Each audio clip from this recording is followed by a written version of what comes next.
हजरत आदम जमीन पर आए थे, इस्लाम लेके आए थे। आदम का आना इस्लाम पर था। हजरत आदम इस्लाम पर आए थे। बैठ जा बेटा, बैठ जा, बड़ी काम की बातें बता रहा हूं। तुझे मजा नहीं आ रहा होगा, मुझे पता है तुम्हें मजा नहीं आ रहा होगा। थोड़ा सब्र तो कर ले, मैं अपनी जमीन तो बना लूं। 5000 साल, 2000 साल, 20,000 साल, बल्कि उससे भी पहले, मगर दुनिया में सबसे पहले इस्लाम आया इसलिए कि जब हजरत आदम आए तो इस्लाम पे आया। 1,24,000 या 2,24,000 का मोबेशंबिया मुरसलीन आदम से लेके शीश तक, शीश से लेके इब्राहिम तक, इब्राहिम से लेके मूसा तक, मूसा से लेके ईसा तक, जितने नबी आए वो सब इस्लाम पर ही आए। अब जोर से बोलो सुभान अल्लाह। पलती लगा के बैठो, ये घुटनों पे हाथ रख के छोड़ो। हाँ, पलती लगा के बैठो, हाथ उठा के बोलो या रसूल अल्लाह।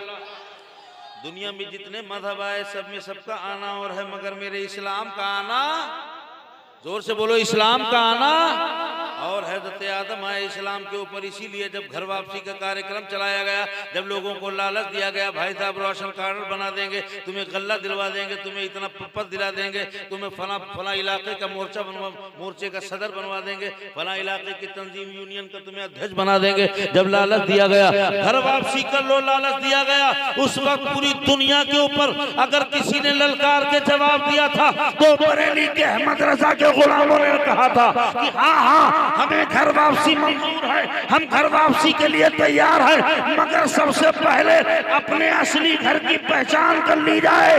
तो असली घर हमारा है कौन? ये जो तुम दिखा रहे हो, ये 2000 साल वाला असली घर नहीं है, ये 1500 साल वाला असली घर नहीं है, ये हमारा 5000 साल वाला असली घर नहीं है।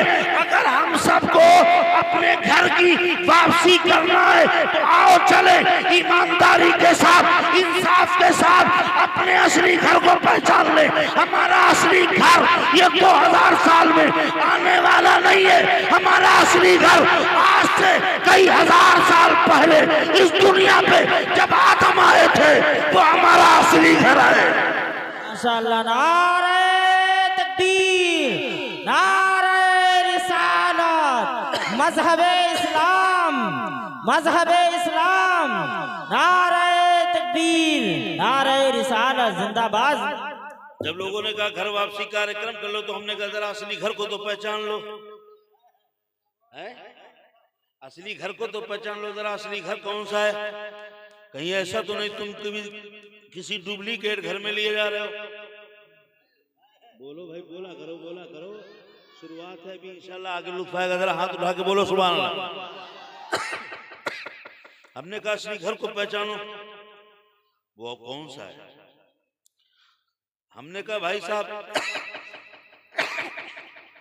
इस दुनिया में सबसे पहले इंसान आदम आए तो वही तो हमारा असली घर हुआ। हा? आओ आदम के रास्ते पे आ जाओ, आओ असली घर पे आ जाओ। तो पानी पिलवा दो, पानी मंगा दो।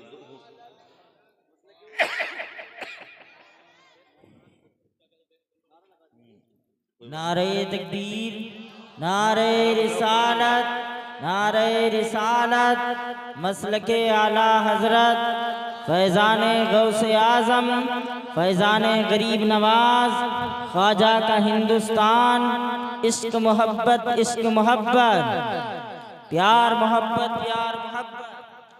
अब देखो, असली घर अगर पहचानना है तो हजरत आदम के घर में आ जाओ।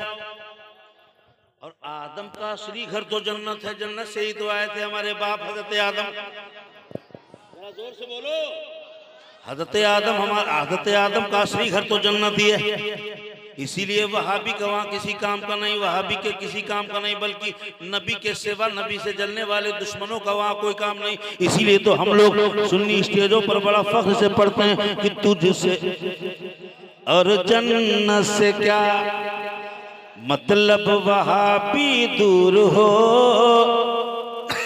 हम रसूलुल्लाह के जन्नत रसूल। जिंदाबाद, जिंदाबाद, जिंदाबाद। हद से ज्यादा मैं नारे तकबीर, नारे रिसालत, मसलके आला हजरत। जख्मी गले पड़े हैं, कोई 18 दिन से है तो कोई 36 दिन से है। कोई बात नहीं, बहुत तेजी से खींच रहा है। पानी ले लो, पानी एक घूंट। चलो बातों पे ध्यान दो, मैं जो बोल रहा हूं उस पे ध्यान दो। इंसान के अंदर सच की तलाश होती है। आपका मन भी चाहता है सच्चाई पे कौन है लाओ उधर ही जाएं, होता है कि नहीं होता है? तो बोला ना करो भाई, बोला करो। सच की तलाश की ख्वाहिश सबके अंदर होती है। इंसान को जब सच की तलाश ज्यादा जोर पर होती है पानी नहीं आया, मसले का हल पानी ही है।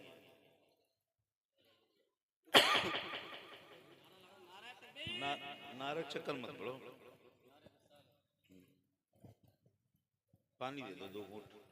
चाहते आप तो खुद दौड़ के आता पानी, या हुसैन आपकी ठोकर से निकलता पानी।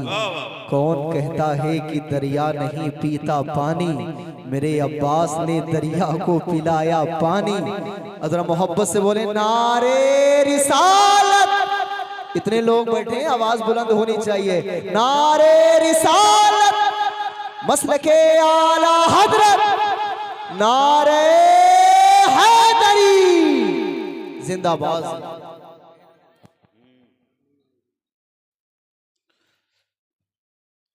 अब थोड़ा सुकून मिला है। कारी अरशद रज़ा साहब के कहने का मतलब ये था कि बैठते ही मांग गए बैठ के पानी, और देखते देखते आ गया पानी। इनके एक शेर पे आ गया पानी। तो हमारा असली घर कौन है? हजरत आदम का। अगर घर वापसी करना है तो हजरत आदम के घर पे आ जाओ। अगर घर पे वापसी करना है तो सब लोग आ जाओ, हजरत आदम के घर पे चलें। और हजरत आदम के घर पे चलने से कामयाबी है, क्योंकि हजरत आदम का असली घर तो जन्नत है। जोर से बोलो, हजरत आदम का असली घर तो जन्नत है। इसीलिए तो हम लोग पढ़ा करते हैं तुझसे और जन्नत से क्या मतलब, वहाँ भी दूर हो हम रसूलुल्लाह के, जन्नत रसूलुल्लाह की। अब सच की तलाश में इंसान भटकने चल दिया। लाओ देखे सच कहाँ, हक कहाँ। देखा लोहे में बड़ी ताकत है, ये तो आदमी को मार देता है। हेलो भाई साहब, हेलो हेलो, लोहे में बड़ी ताकत है। तो इंसान समझ बैठा कि शायद लोहा ही हमारे लिए हक हो। आग दिखी, आग में जलाने की शक्ति, ये इंसान वहां पर भी टिक गया।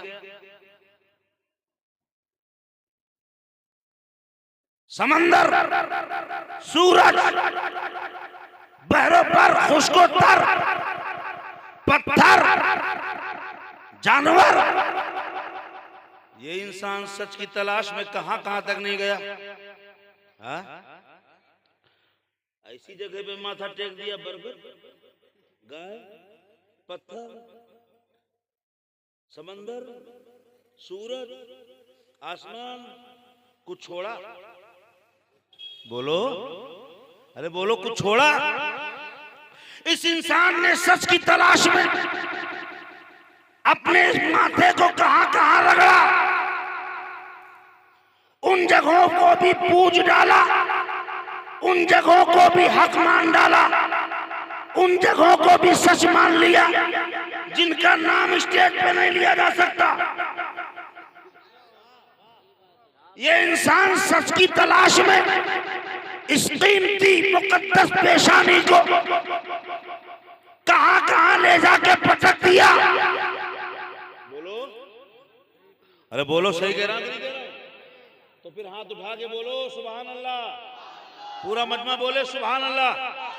ये इंसान पेशानी को ले जाके भटकता रहा। उसको किसी ने बता दिया गाय, इसे किसी ने बता दिया पेड़, इसे बता दिया, किसी ने बता दिया आग, पानी, जल, थल, हवा, आसमान जमीन बुलंदी पस्ती, इस इंसान ने इस कीमती पेशानी को ना जाने कहां कहां ले जाके पटक दिया। हेलो भैया, कहां पलथी मार के बैठे?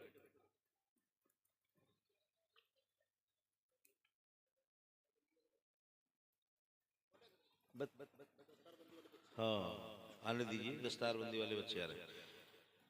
अब सुनो, ये पेशानी, कीमती पेशानी कहां कहां झुक गई।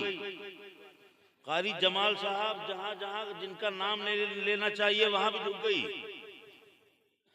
नापाक जानवरों के नापाक रतूबतों के सामने भी पेशानी झुका दी। इस इंसान ने अपनी पेशानी को इतना सस्ता कर दिया। वजह चाहूंगा अहले इल्म की तो जरा सोचे थोड़ा सा। इस इंसान ने अपनी पेशानी को इतना सस्ता कर दिया, नापाक चीजों के सामने भी झुका दिया। मगर कुर्बान जाओ अगर वाले लोगों, ये सुन्नी मुसलमानों, अपने नसीब पे जितना नाज करो कम है। कहो क्यों? इसलिए कि अल्लाह ताला ने एक खुदा का पता तुम्हें मिल गया। अब ये पेशानी दर बदर नहीं भटकेगी। पेड़ के सामने, दरख्त के सामने, सूरज के सामने, आसमान के सामने, जमीन के सामने, पस्ती के सामने, बुलंदी के सामने, पानी के सामने, खुश्की के सामने, तर के सामने, आग के सामने, ये जगह जगह पे पेशानी झुकाने की जरूरत नहीं है। क्यों? इसलिए कि अल्लाह ताला का लाख लाख शुक्र एहसान है कि अल्लाह ताला ने अपने महबूब के जरिए से हम सबको अपना पता बता दिया। अपना पता बता दिया। हमने जान लिया कि हमारा रब अल्लाह है। हमने जान लिया हमारा रब। जोर से बोलो हमारा रब। अरे हाथ उठा के बोलो हमारा रब। अरे अल्लाह का नाम तो जोर से ले लो, हमारा रब। अब ये पेशानी दुनिया भर की तमाम खुराफातों की जगह पे नहीं झुकेगी। पेशानी बड़ा कीमती है। पेशानी बड़ा कीमती है। हाँ, हर दर पे झुके सर ये मेरी शान नहीं है। ये पेशानी नहीं झुक सकती। जमाने में एक खुदा के सामने झुकने पर लोगों को इतनी जलन हो गई, शैतान को इतनी तकलीफ हो गई। हम तुम्हारे एक खुदा के सामने नहीं झुकेंगे। दरिया, बुलंदी, पस्ती, पहाड़, पानी, सबके सामने झुक जाएंगे, मगर जिद है एक रब के सामने नहीं झुकेंगे। शैतान ने इंसान को शैतान बना दिया, एक खुदा से बगावत करने पे मजबूर कर दिया। एक खुदा के सामने नहीं झुकेगा और फिर कुछ और नहीं छोड़ेगा। वहां तक वहां पर भी झुका देगा जिनका नाम स्टेज पर नहीं लिया जा सकता। एक खुदा के सामने ये पेशानी नहीं झुकाएगा और दुनिया की सारी चीज के सामने झुका देगा। जिद में आया तो ऐसा आया कि नहीं, एक खुदा के सामने नहीं झुक सकते और जिसको बताओ वहां झुका देंगे। कुछ छोड़ा नहीं झुकाने के लिए। और हमसे पूछने लगा कि तुम इतनी मजबूती से उसी एक रब के सामने क्यों झुकते हो? क्या कभी देखा है इतनी सख्ती के साथ एक अल्लाह की वहदानियत पे अड़े क्यों हो? अगर के किसी सुन्नी मुसलमान से अगर कोई कहे क्या खुदा दो हो सकते हैं, तो सवाल करने वाले वो थप्पड़ मार देगा, मार के कहेगा नहीं, अल्लाह सिर्फ और सिर्फ एक है कि नहीं है? इतनी यकीन के साथ कैसे कह सकते हो? पलिया वालों ने तो देखा नहीं, कारी जमाल साहब ने देखा होगा नहीं, इनके उस्ताद ने देखा होगा नहीं, फिर इतने अड़े, सख्ती से अड़े क्यों? इतनी मजबूती के साथ इस ईमान पे कायम क्यों? तो कुछ लोगों ने पूछा शायद कारी सलीम साहब ने भी देखा होगा। कारी सलीम साहब नहीं, आपके उस्ताद ने देखा होगा नहीं, आपके उस्ताद ने देखा होगा नहीं, इनके दादा परदादा रकरदादा सकरदादा उस्ताद ने देखा होगा नहीं। फिर देखा किसने? जरा जोर से बोलो। फिर देखा किसने? इस कायनात पर, जमीन पर, जमीन और आसमान के बीच में एक अल्लाह को देखने वाला कोई नहीं। सिर्फ और सिर्फ तने तन्हा मेरे आका जनाब मोहम्मद रसूलुल्लाह की जात है। एक मुस्तफा ने देखा है और पूरी दुनिया मुस्तफा के देखने पर ऐसा ईमान रखती है, ऐसा यकीन रखती है कि जैसे मुस्तफा ने देखा ऐसा समझो कि हमने देखा। ऐसा यकीन रखती मुस्तफा ने देखा माथे की आंखों से, सिर्फ और सिर्फ तने तन्हा पूरी दुनिया पे।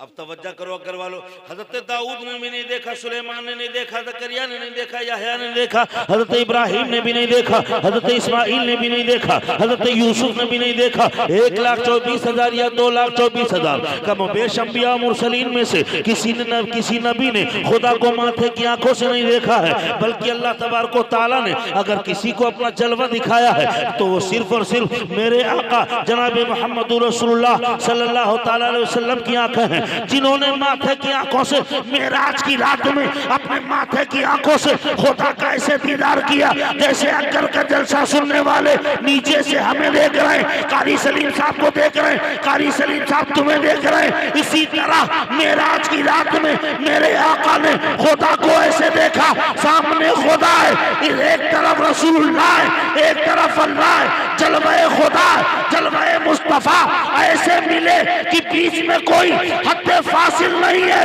अल्लाहु अकबर कबीरा। जब एक देखने वाले ने इतना करीब से देख लिया तो अक्कर के जलसा सुनने वालों ने बड़े यकीन से कहा कि सुनो, एक देखने वाले का कहा मान लिया है, एक देखने वाले का कहा मान लिया है, बिन देखे तुझे हमने खुदा मान लिया। बिन देखे तुझे हमने खुदा, बिन देखे तुझे हमने खुदा। अगर वालों जरा बताओ, बिन देखे तुझे हमने खुदा, एक खुदा को हमने मान लिया है। और सुनो, हमारी जिद में लोग इतने अड़ गए, ये माथा ना जाने कहां कहां पटक देंगे ले जाके, मगर एक अल्लाह के सामने नहीं आएंगे, एक खुदा के सामने नहीं झुकेंगे। तो जो एक खुदा के सामने नहीं झुकता है तो फिर ये पेशानी ना जाने कहां कहां पटकनी पड़ती है। जो एक खुदा के सामने नहीं झुकेगा तो फिर ये माथा लिए लिए दर बदर घूमेगा, कहां का पटक देगा। और तो रब जिनका नाम नहीं लिया जा सकता माइक पर, वो तक नहीं छोड़ा। एक खुदा के सामने झुकने की जिद में कहां कहां झुक डाला, कहां कहां पेशानी पटक दी। अल्लाहु अकबर कबीरा। अल्लाह ताला, अल्लाह के रसूल सल्लल्लाहु ताला अलैहि वसल्लम ने पूरी दुनिया पे जब सबसे पहली बार इस्लाम का ऐलान फरमाया तो कितना खूबसूरत जलसा था। फरहान की चोटी पर मेरे आका एक अल्लाह का ऐलान कर रहे थे, और मक्के वालों ने पहली बार एक खुदा का तसव्वुर सुना था, एक खुदा की सोच पहली बार मक्के में आई थी। अल्लाहु अकबर कबीरा। तमाम लोग मुखालिफ हो गए, जलने वाले जल गए, सब छोड़ के चले गए, मेरे आका तने तना रह गए। ऐसे वक्त में मेरे आका उदास होने वाले थे, चेहरे पे उदासी आने वाली थी। आवाज आती है, मेरे महबूब उदास नहीं होना, गम न करना, सुस्त मत होना, ए मेरे महबूब परेशान मत होना। कोई माने या ना माने तुम मुझे ला इलाहा इल्लल्लाह कहो, मैं तुम्हें मोहम्मद रसूलुल्लाह। अब इस्लाम पर टिप्पणी करने वाले क्या क्या इस्लाम पर टिप्पणी करते हैं। हिजाब, इस्लाम में हिजाब क्यों है, ये तलाक क्यों है, ये हलाला क्यों है, ये 72 हूरें। तो तो मैं कहूंगा अगर वालों, भाई साहब, इस्लाम को समझने के लिए ये इंसानी दिमाग में आने वाला कलाम नहीं है, ये अल्लाह का कलाम कुरान पाक इंसान की दिमाग में आने वाला नहीं है। और अगर कोई चवन्नी अठन्नी 10-5 पैसे भर किसी सूरत के एक हिस्से के करीब पहुंच भी गया, अल्लाह अकबर कबीरा, तो इस कुरान की बरकत से उसको इतना इल्म मिल गया, इतना इल्म मिल गया, इतना इल्म मिल गया कि कुरान की आयत से ही उसने प्लेन बनाने का तरीका निकाल लिया, कुरान की आयत से ही उसने स्टीमर बनाने का तरीका निकाल लिया, कुरान की आयत से ही उसने कंप्यूटर बनाने का तरीका निकाल लिया। घर वालों, तुम समझ रहे हो कि ये कलाम इलाही सिर्फ इसलिए आया है कि तीजे 40वें में पढ़ा जाए, कुरान में रमजान शरीफ में हाफिज जी रमजान में सुनाए। तुमने सोच रखा है खाली ये फूक डालने, तावीज बनाने, तीजा 40वें में कुरान खानी कराने के लिए आया है? नहीं, सुनो, असल से लेके आज तक और आज से लेके सुबह कयामत तक जितना इल्म दुनिया में आया है और आ चुका है और आएगा, वो सब अल्लाह ताला ने कुरान के 30 पारों में रख दिया।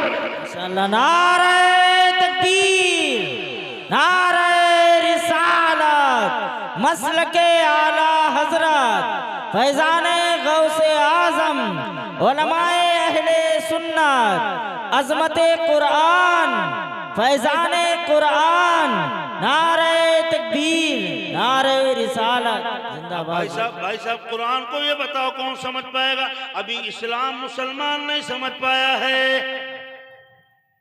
आप समझ गए इस्लाम? समझ गए? नारे तकबीर, नारे रिसालत, नारे रिसालत, शहजादे गौसे आजम, शहजादे गौसे आजम, शहजादे गौसे आजम, शहजादे गौसे आजम, औलादे रसूल, नारे तकबीर, नारे रिसालत, नारे रिसालत, नारे हैदरी, नारे हैदरी। हजरत अल्लामा इरफानुल हक चतुर्वेदी साहब किबला, उलमाए अहले सुन्नत, शहजादे गौसे आजम, शहजादे गौसे आजम, मसलके आला हजरत।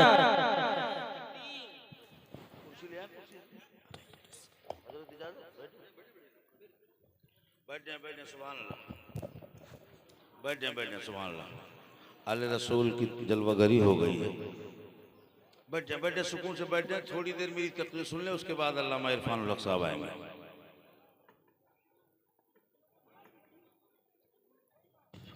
दरअसल में हम ही लोगों ने आप लोगों की सुनने का जो मेयार बना दिया है ना, शेर व शायरी, हंगामा आराई, वो हम ही लोगों को कभी कभी तकलीफ देता है। जिस दिन हम तकरीर करना चाहते हैं उस दिन हमको यही सब तकलीफ देता है। ज़ियारत कीजिए, हज़रत सैयद अंबर मियाँ साहब क़िबला आपके सामने जलवागर हैं। बड़ा पाक और मुक़द्दस ख़ानदान है, आले रसूल हैं और महाराजा शरीफ के रिश्तेदार हैं, बिलग्राम शरीफ के रिश्तेदार हैं, सीतापुर में आपको मस्कन शरीफ है और बहुत आले रसूल। चेहरा ही दूर से बोल देता है कि आले रसूल है कि नहीं है? तो ज़रा ज़ोर से हाथ उठा के बोले या रसूलल्लाह, बुलंद आवाज़ से बोले या रसूलल्लाह। अब देखो, कुरान को कौन समझ पाएगा भाई साहब? इस्लाम को आप समझे हो? बोलो बोलो, इस्लाम समझ रहे हो पूरा? अब जब इस्लाम को मुसलमान नहीं समझ पाया तो ये बताओ किसी गैर से क्या शिकवा किया जाए?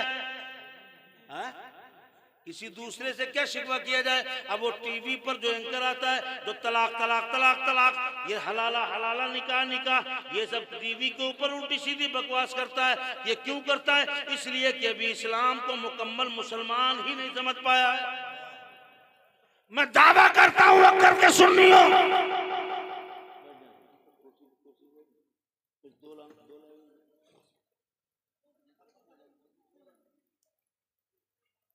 कोई बात नहीं।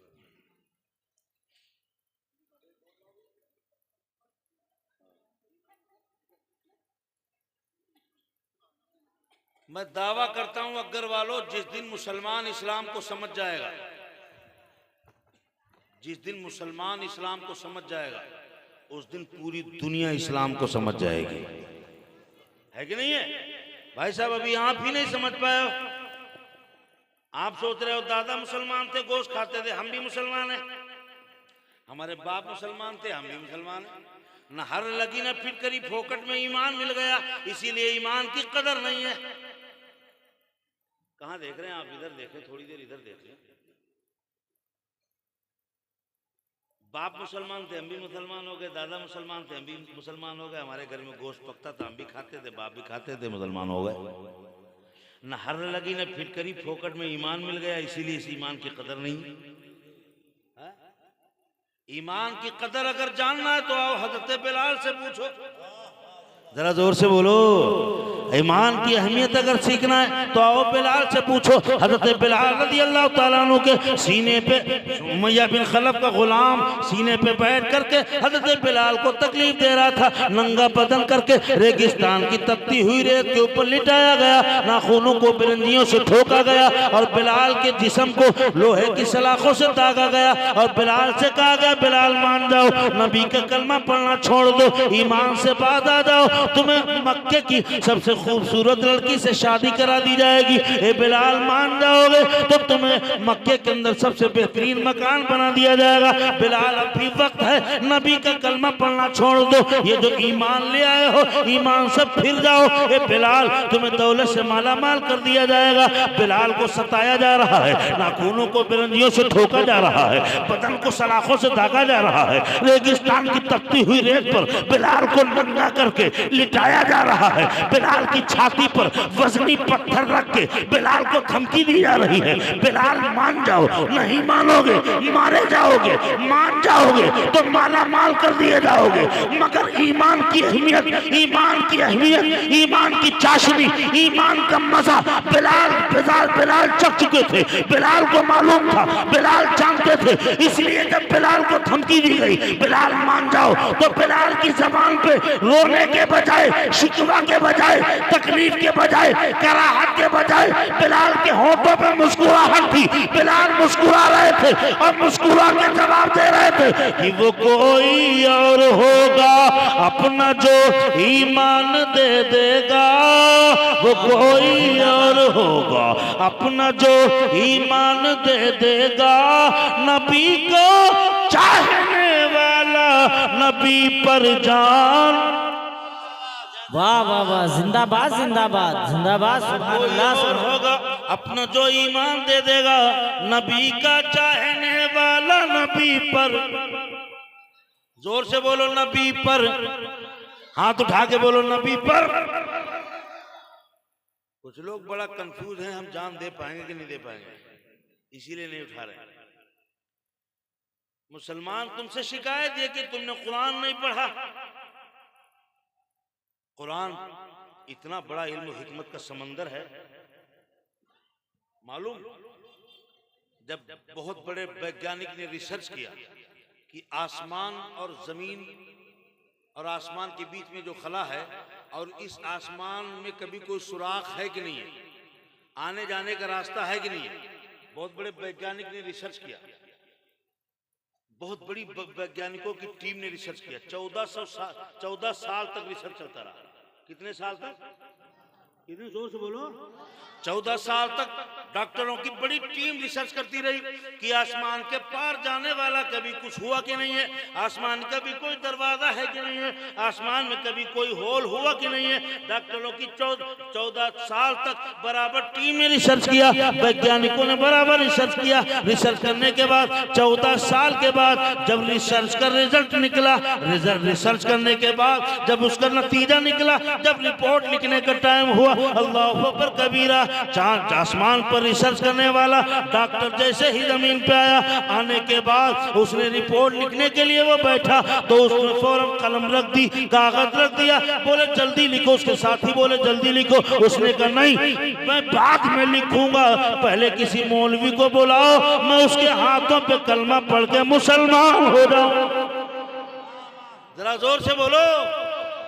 बोला मैं रिसर्च का रिजल्ट बाद में लिखूंगा, पहले कलमा पढ़ के मुसलमान बन जाऊंगा।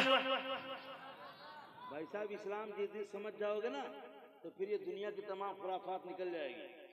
इस्लाम जिन्हें मिला वो इस्लाम नहीं समझ पा रहे, और जिन्हें इस्लाम नहीं मिला वो रिसर्च कर कर के इस्लाम के एक एक पॉइंट पे रिसर्च कर कर के इस्लाम की दौलत से मालामाल हो रहे हैं। जरा जोर से बोलो सुभान अल्लाह। अब उससे पूछा ये बताओ इतनी जल्दी ईमान लाने की वजह क्या है, आखिर क्या रिसर्च होगी?